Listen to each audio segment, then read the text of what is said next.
নমস্কার বন্ধুরা, সুমিমা রান্নাঘরে স্বাগত জানিয়ে চলে এসেছি আরেকটা রেসিপি নিয়ে। আজকে আমি শাক বানানো শেখাবো। আমাদের ব্যাঙ্গালোরে এটা খুব কমই পাওয়া যায়, আর পাওয়া গেলেও সব জায়গায় পাওয়া যায় না। সেটা হচ্ছে আপনার কলমি শাক। দেখুন, কলমি শাক এরকম দেখতে হয়, অনেকটা পানের মতো। যারা চেনে না তাদের জন্য, আমাদের বাঙালিরা সবাই চেনে মোটামুটি, কিন্তু আমাদের পরের জেনারেশনরা অতটা চেনে না। তো তাদের জন্য বলছি, এরকম দেখতে হয়। এটা খুব ভালো, এটা রক্তের জন্য খুব ভালো, লিভারের জন্য বলে ভালো এই কলমি শাক। তো আমি এটা কালকে আমার বান্ধবীর বাড়ি গেছিলাম, ওইখানে আমি পেয়েছি, খুবই সুন্দর। তো সেই কলমি শাকটা আমি জলের মধ্যে ভালো করে ধুয়ে 2 ঘন্টা ভিজিয়ে রেখেছিলাম। তারপরে আবার আরও 2বার ধুয়েছি, ধুয়ে জলটা ভালো করে শুকিয়ে নিয়েছি পেপারে রেখে। তারপরে কুচি কুচি করে কেটে নিয়েছি। দেখুন এরকম করে। আপনারা চাইলে চপারেও করতে পারেন, আপনাদের কাছে যদি ফ্রুট প্রসেসর থাকে ওতেও করতে পারেন। তো এটা আমি ভালো করে কেটে নিয়েছি। এখন আমি কী কী লাগবে এর মধ্যে সেটা দেখাবো, আর রান্নাটা কী করে করতে হয় সেটা শেখাবো। এটার মধ্যে ফোড়নে যাবে কালো জিরা, ছোটো 1 টিস্পুন কালো জিরা, 2টো শুকনো লঙ্কা আমি 2 টুকরা করে ভেজে রেখেছি, আর হচ্ছে 1টা 2টো 3টে 4টে 5টা 6টা 7টা কাঁচা লঙ্কা। এখানে 2 বান্ডিল আমার আছে, এই কলমি শাক আছে। বড়ি ভাজা, ভাঙা বড়ি, এটাতে গোটা বড়ি তুলে দরকার, এগুলো সবই ভাঙা। আমি যে বড়ি বানিয়েছিলাম, রেসিপি দেখিয়েছিলাম কী করে বানাতে হয়, সেই বড়ি দিয়ে, তার মধ্যে যেগুলো ভেঙে গেছে তো ভাঙাগুলো আমি শাকেটাকে দিই, শাকে ভাঙা বড়ি দিলেই ভালো হয়। আর লাগবে বেগুন, এখানে একটা বড় বেগুন আছে, এটার ওজন আপনার 250 মতন ওজন বেগুনটার, কালো বেগুন। আপনি যে কোনো বেগুন দিয়ে করতে পারেন, যেহেতু 2 আটি এই জন্য আমি 250 বেগুন নিয়েছি। এটা আধা ঘন্টা বেগুনটা জলে ভিজিয়ে রেখেছিলাম গোটা, তারপরে বেগুনটা কেটে নুন হলুদ মাখিয়ে আমি এটা ভেজে রেখেছি। তো চলুন এখন আমি রান্নাটা শুরু করব। একটা কড়াই নিয়ে নিয়েছি, কড়াইয়ে আমি 2 টেবিল স্পুন তেল দিয়েছি, সর্ষের তেল। আপনার যে কোনো তেল ব্যবহার করতে পারেন, সাদা তেল, অলিভ অয়েল, যা খুশি। এখন আমি দিয়ে দেবো কালো জিরাটা ফোড়নে ফার্স্টে। তেলটা গরম হয়ে গেছে অলরেডি,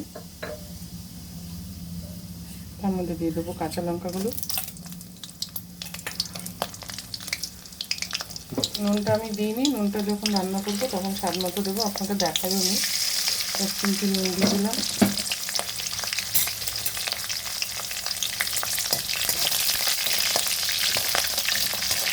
গ্যাসটা হাই ফ্লেমে আছে, আমি কমাইনি। এখন আমি শাকটা দিয়ে দেবো।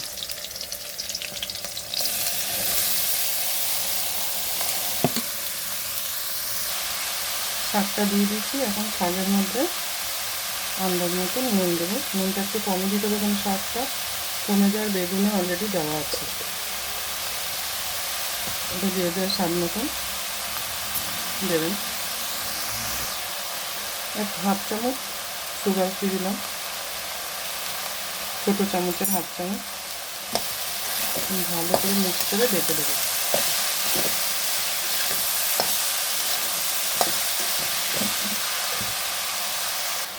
ভালো করে মিক্স করে নিয়েছি, এখন ঢাকা দিয়ে দেবো। সুগার ফ্রিটা একটু দিলাম, একটু কলমি শাকের না দিলে টেস্টটা হবে না, তো অল্প দিয়েছি, যারা বেশি খান বেশি দিতে পারেন। এখন ঢাকা দিয়ে দেবো।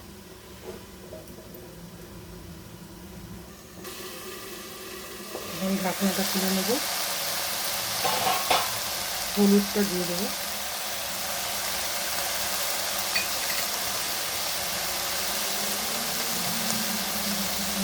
ভালো করে নেড়ে দেবো।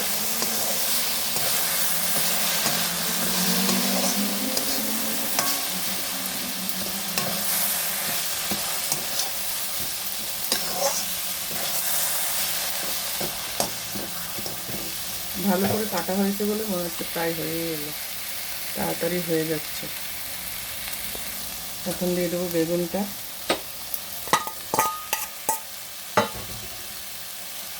সঙ্গে বড়ি।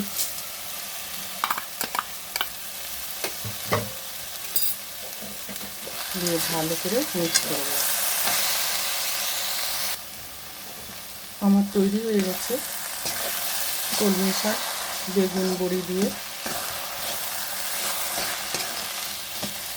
গ্যাসটা বন্ধ করে দেবো।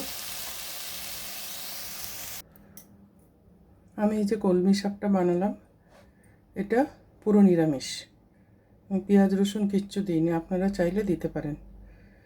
আর উপাসের সঙ্গে অনেকে খায়, আপনি সন্দক লবণ দিয়ে বানালে এটা আপনি উপাসের সময় খেতে পারবেন। আর এটা ভাত দিয়ে গরম গরম ভাতের সঙ্গে বেশি ভালো লাগবে।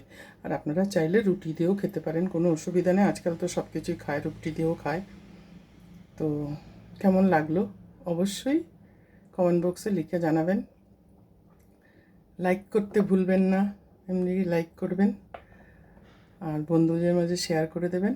আমার চ্যানেলটা অবশ্যই সাবস্ক্রাইব করবেন আর বেল আইকনটা অবশ্যই বাজিয়ে দেবেন, তবে আমার নেক্সট রেসিপির নোটিফিকেশান আপনার কাছে এসে যাবে। টাটা, বাই বাই, আবার দেখা হবে আরেকটা রেসিপির সাথে। ভালো থাকবেন, সুস্থ থাকবেন।